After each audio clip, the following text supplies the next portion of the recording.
Hey everybody and welcome to our channel. My name is The Wolf and welcome to the Wolf Motorbike channel here where the road takes us. So literally this is actually going to be our first official video for you guys for content wise. I do apologise about the stuff behind us because we're still trying to get everything all sorted out for our new office. Because we moved the office around and for some reason my cap does not want to set properly today. So literally what we're going to be doing in today's episode is actually to go through all the minimum requirements to when you actually go out onto your first motorbike, and also how much it's actually cost us so far to do our training to go up to the full license, which we're actually in the process of doing. So the first major stuff which you do need to be aware of is your footwear, your jacket, and also your helmet as well. So your footwear, where you go down and that to do your CBT, which is a compulsory basic training course down at your local motorbike school, they will get you to ask to wear ankle-light boots or anything over. So what I use, and I still use actually to go out riding with, is actually full-length shin boots or practically calf boots, and you can actually get these off like Amazon, cheap enough anyway, as part of the set. But if you are concerned about the quality and if it's going to keep you safe, then do go off to a normal company if you are wishing to do so, but be prepared to pay a quite hefty price on that for your first lot of gear. Other gear what I'm actually going to be showing you besides the helmet is actually from Amazon, and that was approximately around about, I think it was around about an even of £200, £300 for the gear and minus helmet. So you can actually get these in like pink, blue, black, red, because I quite like red, as you might have gathered. And then what you also then get with this as well, because as your first basic safety items which you are needing, is actually a pair of gloves.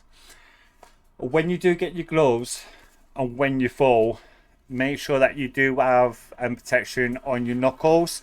So when you fall, you will be scraping probably these just part of your mind here. So make sure that you do get these here, because it will make sure that you don't injure yourself too much. These are actually a bit of like a fake leather, but they do keep you warm during cold days.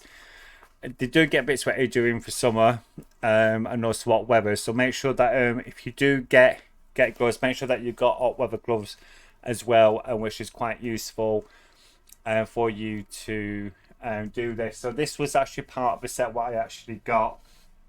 Now the jacket and the trousers, which I actually got from Amazon as a full set, including the boots.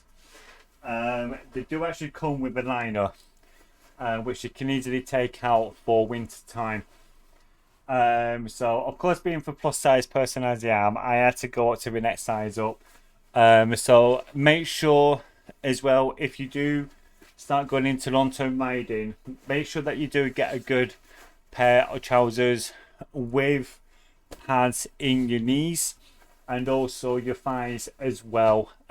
So literally your thigh area and also your knee area as well. Just to make sure that you're actually protected for when you do go out onto the road, and if you come off, you've got those two major areas actually protected, because you don't want to be breaking like your hip too much, or grazing, or having the road rash actually coming through your clothing and actually causing injury to yourself for the long term, and even for the short term for a period of time. Those are not really required as such for when you do your CBT, but when you do go down to do your CBT, make sure you are wearing some form of jeans, because they will not allow you to do your training in tracksuit bottoms or shorts. They will not allow it, and they will not allow you to do your training in trainers either. So make sure that you've got your boots, proper ankle-light shoes, which you want them to wear on, and jeans on, with your gloves, and also your jacket if you're wanting to get your stuff first. So on your jacket area, so yeah, again, this is actually all came as part of one set, as you might have gathered. You need your elbow protector, your shoulder protector, and also your back protection on your gear. So if I just show you on the inside of the back area, it does cover your entire back area, from your shoulder blades in the center all the way down, and that to the lower back area, especially when you're actually sitting down on the bike. If you come off and land on your back, this is going to give you some form of protection as much as possible. Now you will be wounded, to say the least, and you might have a bump or two or a few bruises when you actually come off a bike, but that's normal when you do actually come off your bike. So when you do get your stuff, make sure that you have got your shoulders, elbows, and your back protection sorted as a bare minimal requirement for when you do ride your bike out on the road, or when you do your training as well. So it's literally your boots, gloves, jacket, and helmet, which is your main standard for everything. Now the only people who do not have to, by law in the UK, wear a helmet on are actually Sikhs, because of their religious headdress. So they, by law, they do not have to wear a helmet on. So if you are a Sikh, you don't have to worry about that, but make sure that you do have all your other major protections. So like I said, your jacket, gloves, and boots, just to really make sure that you are protected as best as possible. Now, the most expensive item you would ever buy for any part of gear, which I didn't realise with, was your helmet.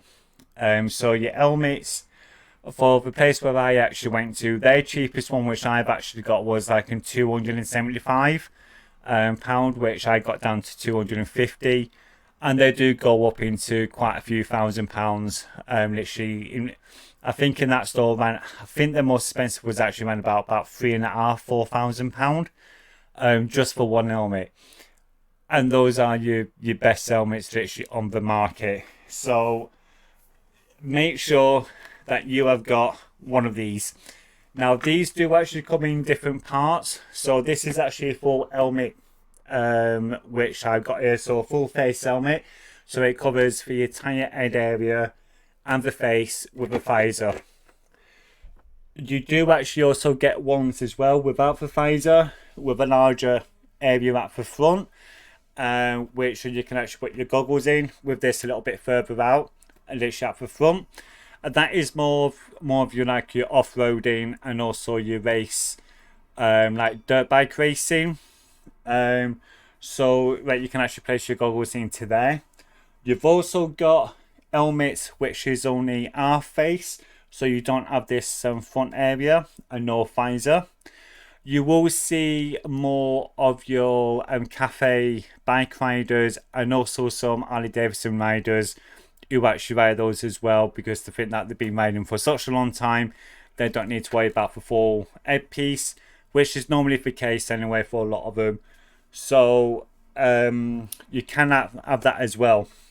Now there's also a flip one, which would actually flip up at the area here, stand up that you're literally about into this level, and what that allows you is to actually to bring down your chin area, click it in, then allow you to then bring down your visor for that. When you do get your head measured, what they will be looking at is from the back of your head area, okay, which will be probably around about here, all the way to the front of your forehead. Then they will measure the side parts as well, which is normally from your ear over to your other ear, to try and get the size. Some helmets you do need to go up next size up. So I actually got measured up as being a large. What happened with this one was actually an extra large, which I had to go up to on this one because I had a bigger head than what I was expecting. I can now officially say that I am a big-headed person. So you will need to spend a lot actually on your gear to initially start off with, even if you're actually an experienced rider. If you've been riding for 5, 10, 20 years, you will always spend more probably on your helmet than actually the rest of the gear. So do keep that in mind. Now, overall, it would have been probably around about £500-600 overall initially for this first lot of gear. Then what you need to then consider with, if you're not already done so, is to then go for your provisional license. So your provisional license for the UK would actually cost you around about £34. You can do it online. It is a little bit quicker, but at the time of this recording right now, we've still got about a 12-month waiting period for the provisional licenses to come on through when you do apply. You can get those from 15-year 9-month all the way up to whatever age. If you got a full license and it's actually dated before 2001, which when the laws did actually change with this, on your license you will still be entitled to ride a 50cc and a 125 without doing a CBT. That's what's known as coming under the grandfather license. If you got your full license between 2001 and also 2013, and you've actually been given permission to ride up to a certain level of bike, so such as a 125, when you do get your license replaced and actually renewed, you will still be eligible to ride on those old bikes as well, which you have actually been given permission for from the DVLA. Any new license after that, you will need to do a CBT. Even if you've actually got your full car license after 2013 and also after 2001, this is where it gets very complicated with it, is that you will need to do your CBT. Even after you've actually got it after 2013 or after 2001, it's best just to do a CBT anyway. So if you've got your full license, do a CBT. If you haven't got a full license, do a CBT. It's training. It's to give you the fundamental basic training which you are needing to ride a bike successfully and also safely out on the road. Especially with all the crazy drivers which we've got these days and trying to get from point A to point B.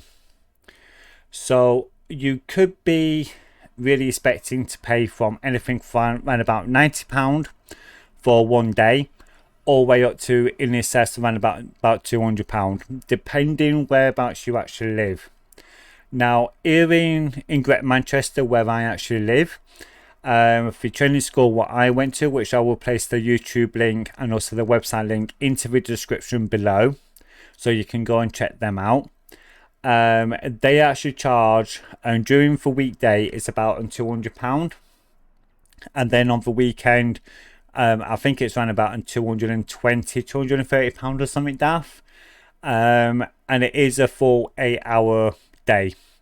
So any training school you go to, they've got to do 8 hours. If they pass you on your CBT in less than that amount of time, you have not been officially trained up to a full standard of riding safely on the road.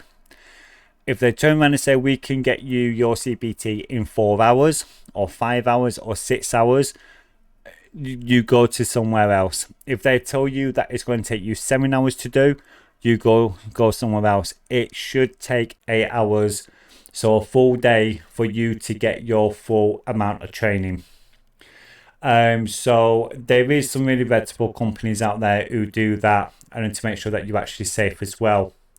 So now that you've got all your gear, you've got your provisional license and you've got your CBT. Depending what age you are, from the age of 16, 17, all the way up to whatever age that you decide to ride, you could be 85 and learn how to ride a motorbike. Now that you've got all your fundamental things in place, okay, I will do another video, by the way, on licensing, on what ages and what bikes you can actually ride officially. For myself, I'm actually in my mid-30s, so I'm actually going through my full A license, which is the iron license in motorbiking, and that will then grant me to ride any motorbike on the road, from a twist and turn all the way up to a 2000cc motorbike out on the public road. So at this moment in time, I'm actually riding a 125 as a learner.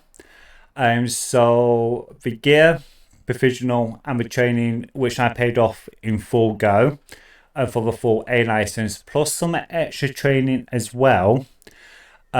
So far, I've actually spent probably in excess of about 2,500, so £2,500. But I will put figures up on the screen anyway to give you a full breakdown.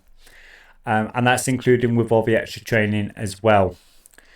Then you've got to think about your motorbike. Okay, whereabouts are you going to get your first bike? Is it going to be a scooter if you're of a younger age and you can only ride a 50cc? Or if you're of age and like to ride a 125 as you first start a bike?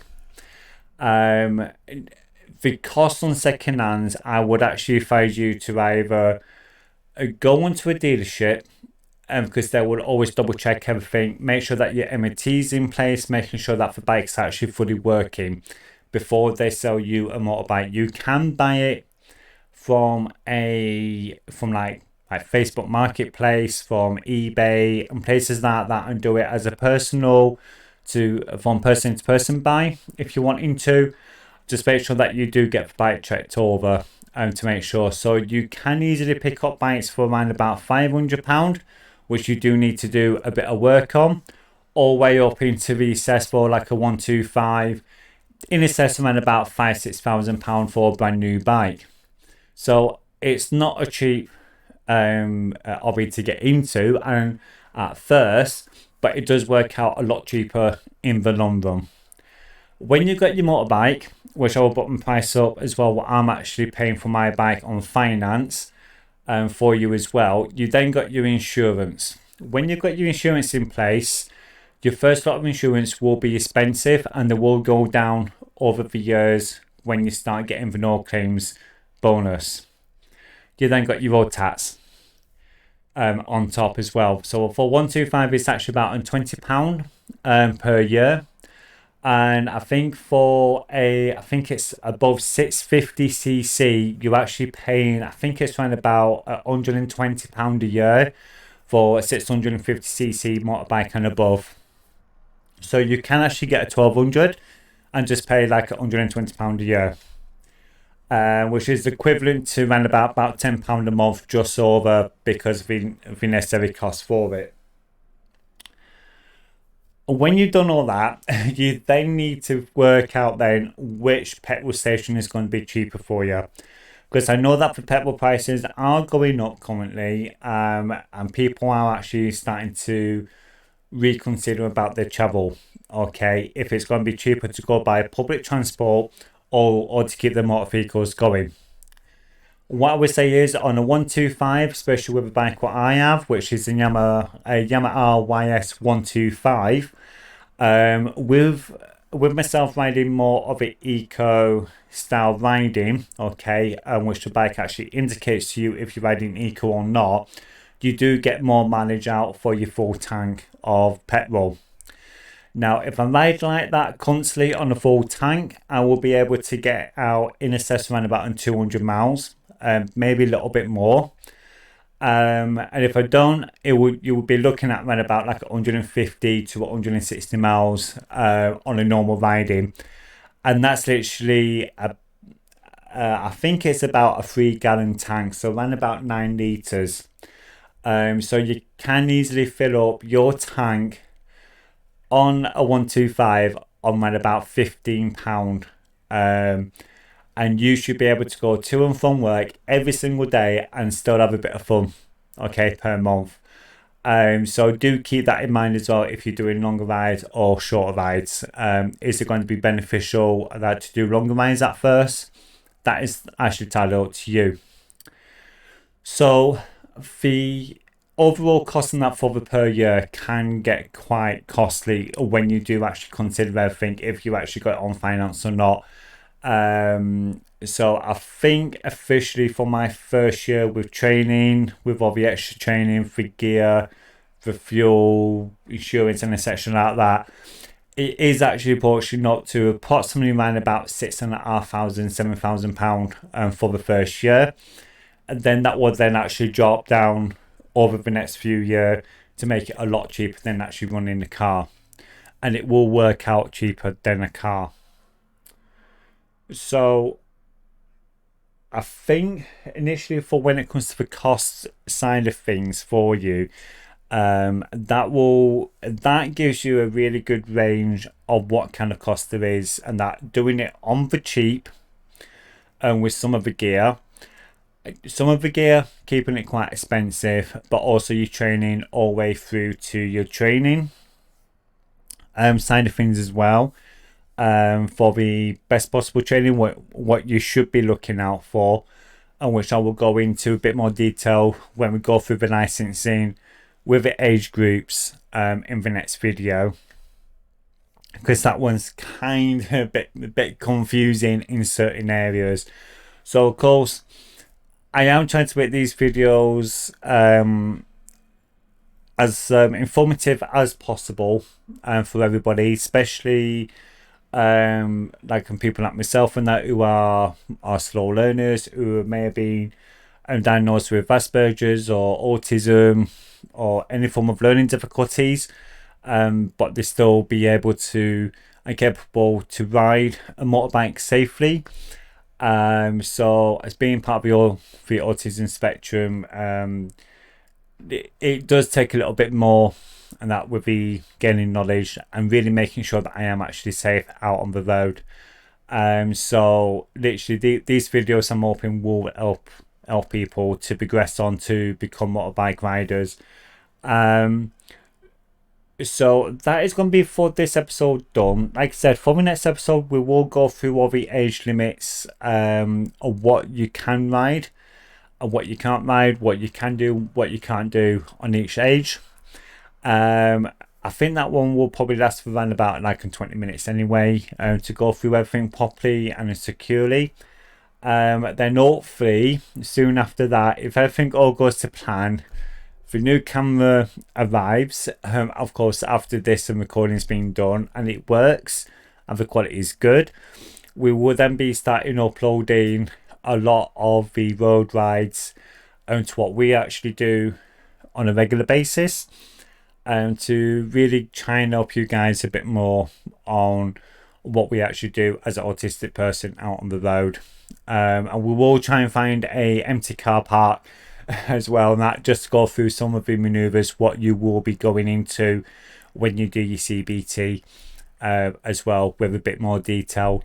And hopefully we'll actually have someone joining us and that to help us. I'm actually looking over at them right now.